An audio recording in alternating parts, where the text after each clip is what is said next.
Hello traders, it's Sunday evening, April 23rd, and it's time for the Sunday night video.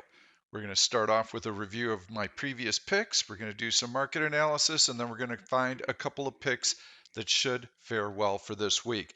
I'm focusing on day trading.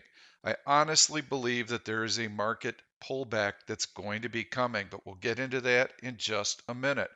So we have MS as the bullish pick, and the video was somewhere in here on Thursday, during which I said the market is going to pull back. I'm really favoring the short side. So it was the short picks that we should have been really looking at more closely. But in any event, you can see how Morgan Stanley, it looked good early in the day, especially when the market had been down. And this is what got my attention. It was a post earnings play. And you can see how it came in and it basically tested the prior day's close and it found support. A little bit of selling and then it was able to start grinding higher. I like Morgan Stanley. If we go into the daily chart, you can see it's been holding up pretty well, deeply oversold with a lot of the other financials. The post earnings reaction, B, signifies earnings before the open, and you can see how the stock has been edging its way higher in a very flat market. The two picks that I really liked, I said, I'm going to highlight two. Cisco and Tesla both look like good shorts. So let's take a look at Tesla and we'll go into, this is a nice breakdown. D1, you can see that it has broken the major moving averages and a major trend line. So let's put up the major moving averages. So it's below all the major moving averages, below this upward sloping trend line, below the 100-day moving average. If the market rolls over, I believe Tesla is going to continue to be weak. Now, if you take a look at what happened after the video on Thursday, you can see that Tesla had a nice move lower and then it continued lower and it closed on its low of the day. So very nice short for us on Thursday, and Cisco did similar. So we'll take a look at that. And there you can see how Cisco had been moving lower, it gapped down. And then later in the day on Thursday, it really had that nice additional leg lower. We'll take a look at the daily chart and see what's got me motivated on that side. Upward sloping trend lines breached to the downside.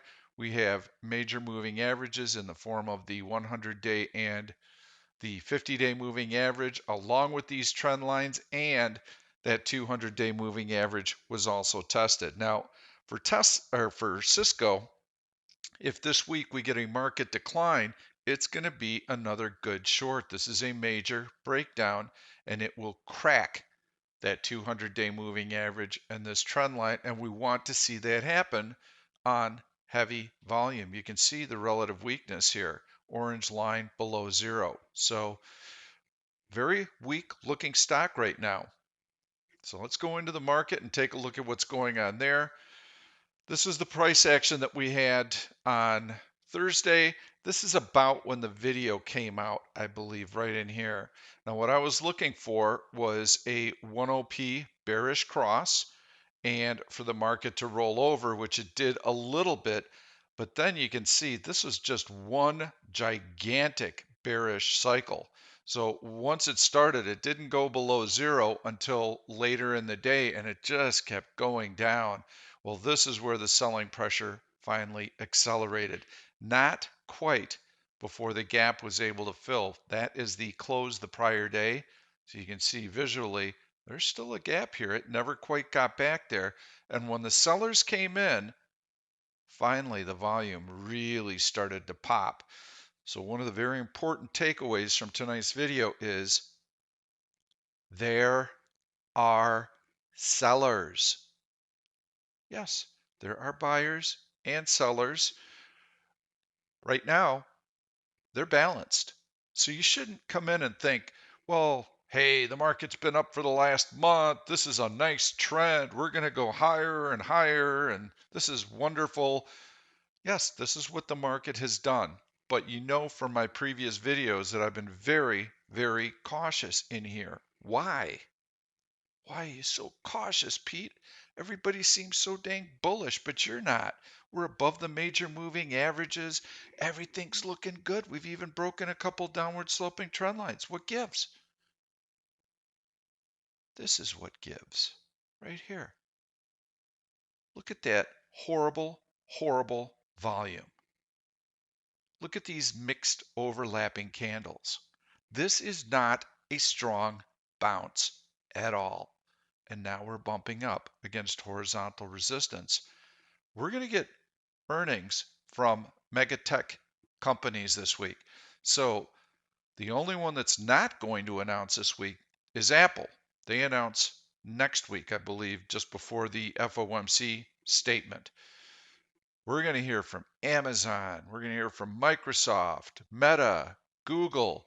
So the tech giants are going to report, and QQQ is trading at a pretty big premium to the S&P 500. If you look at the forward PE ratios, QQQ has really rallied hard, and we can see that from here to here over the course of the year. 8 stocks, mainly mega cap tech companies, have accounted for the entire rally in the S&P 500 this year. That is a narrowly defined rally. Poor breadth. We'd like to see all stocks participating, but we're not. So I feel that's what's going to happen is that really good results are priced in for these mega cap tech stocks, and the companies are going to deliver. They're going to deliver excellent earnings. There's no question about that in my mind. But you're going to start to hear softer guidance. If they're not guiding softer, then why are they laying off all these people? I mean, we're seeing a lot of tech layoffs right now. These are high paying jobs, by the way, so not particularly good for economic growth. But in any event, good news is priced in right now. How much more gas do they have left in the tank? And right now, the QQQ is trading at a forward PE of about 28, S&P 500 trading at a forward PE of about 18. So there's like 10 extra premium points in there. These are not valuations that make asset managers salivate, by the way. There's nobody out there going, buy, buy, buy, buy, buy, buy. Oh my God, I gotta buy stocks here. This is the last time I'm ever gonna have a chance to buy stocks this cheap. That's not what they're thinking.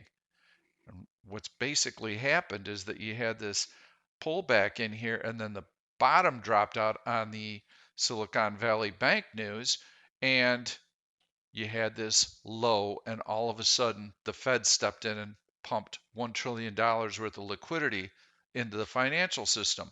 Oh, well, if you're injecting that kind of liquidity, then the risk goes down. If the risk goes down, shorts start to unwind some of their positions. So they start to buy back some of their shorts. And that is why we get a light volume rally. This is not asset managers trying to catch the last train out of town. This is just a light volume short covering bounce. So we're going to see if tech companies are able to deliver and to what degree. My suspicion is that the earnings are going to come out, the air is going to get let out of the balloon, some of the market bid will start to soften because into mega cap tech earnings, the bid is always very strong because these companies have outperformed.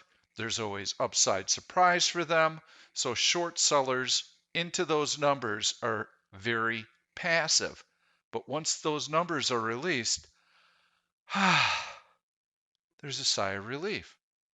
That window is passed. If I'm a fairly aggressive short seller, now I don't have to worry about that anymore. And oh, hey, we're near this horizontal resistance level. So I think we're going to start to see the market roll over a bit here.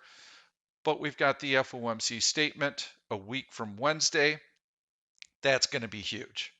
And we'll see if they maintain their extremely hawkish stance. I tend to think that they're going to, only because they've been hawkish to this point.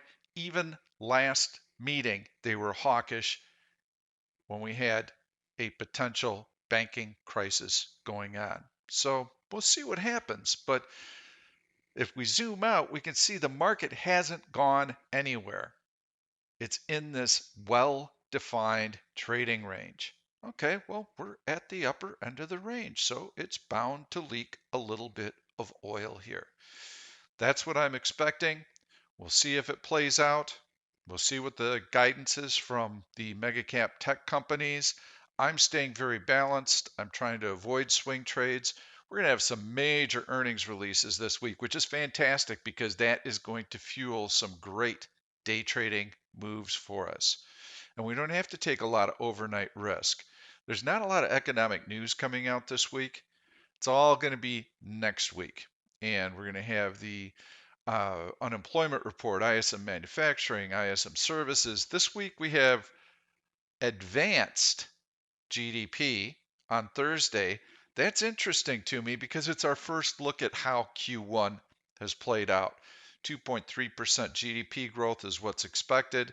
And then Friday, we get the PCE component, which the market has been trading off of recently for inflation reasons. So we had PPI and CPI came in as expected earlier. So I think those were uh, in line with expectations. They might have produced a little bit of bullish bias to them, but nothing overwhelming. The main news is going to be the earnings from the tech giants, which have been driving the market higher, and it's going to be that guidance that they provide. So let's take a look at a couple of stocks. I want to keep this fairly brief tonight, and we're going to go into my bullish search, Pop Bull, and we're going to take a look for our picks there and see what we've got coming up. I do like Lilly. That's really broken out nicely. I like this horizontal resistance level that was broken out. Ignore this bar. That was the NYSE GAF. And so, yes, nice breakout on good volume. So it could easily be my pick of the day. I'm going to go into this chart. I like Amazon. Now, Amazon announces earnings, hover over the E after the close on the 27th. So that is after the close on Thursday. You want to be out of this stock before earnings. We never hold over earnings. That is one of our cardinal rules. We trade before the number, we trade after the number. So we are not playing those earnings. I do like the fact that Amazon was able to get through this downward sloping trend line. Let's zoom out very quickly to see where it originates. That is a very long-term trend line there that's going to provide some resistance. So we want to take profits up at that level. But we've got plenty of room because that's at about 112. The stock's at 106 right now, 107. So yeah, we got $5 worth of room to play with, and it's on this 200-day moving average. We want to see it through the 200-day moving average. This volume was very, very nice on Friday. I think we're going to see a little bit of optimism and some follow through on Amazon. Here's the other thing that I wanted to mention. Out of all the mega cap tech companies, they're all trading near relative highs. What about Amazon? Has not participated. So, yes, I like this trend line here that's been breached to the upside. I like the fact that it was able to test that 200-day moving average on Friday. It closed right at it, so it didn't close above it. If you're going to trade it from the long side, be mindful of that 200-day moving average. If you see heavy volume, relative strength, and it's above the 200-day moving average, I like it. I like it, and I think it's got a chance to maybe gain $5 before that earnings announcement. So make sure you don't play that number. I like it. We got to have some decent market strength as well. So we're in day trading mode right now. Let's go in and take a look at some searches on the bearish side. And we're going to go into Red Royal Flush. There are a couple of stocks on this side that I like. TSM is a nice one. You can see how it's broken this horizontal trend line. It's below the 100-day moving average. It had a long red bar. This is a post earnings reaction. Bearish hammer below the 50-day, and then blam, Friday closed through that 100-day moving average. This downward sloping trend line here around the $83 level would be first support. That looks pretty nice. Relative weakness, decent volume. So you can keep watch on this one. I've got another stock in mind that I like better, and this is TFC. This is a bank stock, and you can see how, along with the other financials, it fell pretty hard. You can see how it's tried to bounce. It had this nice little double bottom in here, but then all of a sudden, post earnings, cracola on heavy volume. I think this stock continues to go lower. So I really like the fact that it's had previous weakness, was able to find a little bit of support, had a higher low double bottom, and then after earnings, they came after it with a vengeance. I believe this stock is going to continue to drift lower. So watch the market. That's your first objective, is to wait for the market cycles to kind of play out. What do you mean by that, Pete? Well, the market is going to chop back and forth like this. So how would you know when to buy and when to short? Well, you want to see signs of support. So here you've got this sell-off. Now you've got this rally. These candles tell you that there's going to be a lot of volatility. And the volume was actually pretty decent, keeping in mind that these are comparative to 20-day averages, and volume over the last 20 days has been abysmal. So it's a pretty low bar for stocks to have to hurdle right now. But these long overlapping candles here, so you get these nice red candles. Hey, here we go, here we go. Now we're going to take out the low from the previous day. Not so fast. That move is instantly reversed. Then that move is instantly reversed. This is junk. This is absolute garbage. So your first inclination should be, I'm not going to trade this garbage. I don't care how good the stocks that Pete showed me are. Unless they've got some extreme relative strength or weakness, I'm not going to day trade them. And so the day kind of progresses, and now you finally are testing this high, and you have to wait for one of the extremes to fail.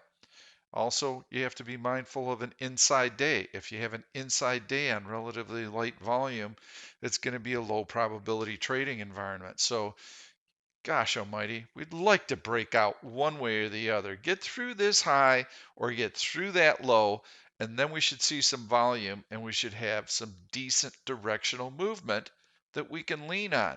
But until then, okay, you get to the upper end of the range. Now you're seeing some wicks here and you're starting to falter. You can try some shorts in here. There really was not much to trade on Friday. Here we at least had something a little bit better on Thursday, where we had that gap down, didn't quite fill the gap. Now we've got an upward sloping trend line here. We got a bearish cycle that we can take advantage of. The volume is starting to perk up here. So this is when you've got your shorts ready to go. Tesla, Cisco, blam, blam, blam, blam. Okay, we make our money on those stocks, close up shop, done for the day.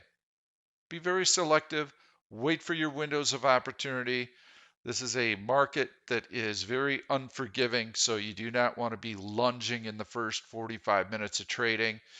One thing that I like to do as a day trader is, right now when the market is like this, I like to wait for that first wimpy move to play out. And I had mentioned this on Thursday. So I'm looking for mixed overlapping candles. That is a sign of a weak trend. And then I'm waiting for this bearish cross. This would be an area that I would be shorting in, but you short up in here when it starts to roll over, and now you're finding support above the prior low. All right, shut her down.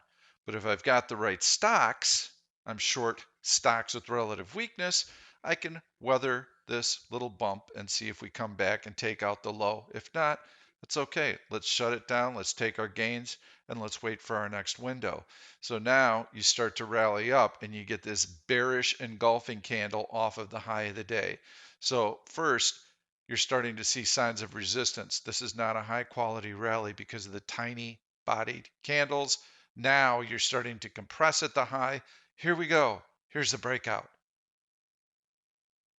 Nope. Bearish engulfing candle. Never filled in the gap. Okay, this is where we can start trying some shorts. And as soon as that volume starts to pick up, you've got some starter positions in here. You're scaling in, and now you're adding to the positions on that heavier volume, and now all of a sudden you start stacking candles. So that's the type of thing that you want to be looking for. We're going to have a lot of earnings releases this week, so there should be plenty of excitement. I'm looking for the volume to be pretty decent as well. I hope this video helps you get your week off to a good start. Thanks so much. I'll be recording another one later this week. Thank you for watching this YouTube video. I'm Pete Stolzers, and I'm going to keep the trade ideas coming along with lots of education, so make sure to subscribe to the channel and please turn on your notifications so that you never miss another trade. If you like the content, please give it a thumbs up. I've loaded 2 other videos that I think you're really going to enjoy. Stay tuned. We'll see you soon.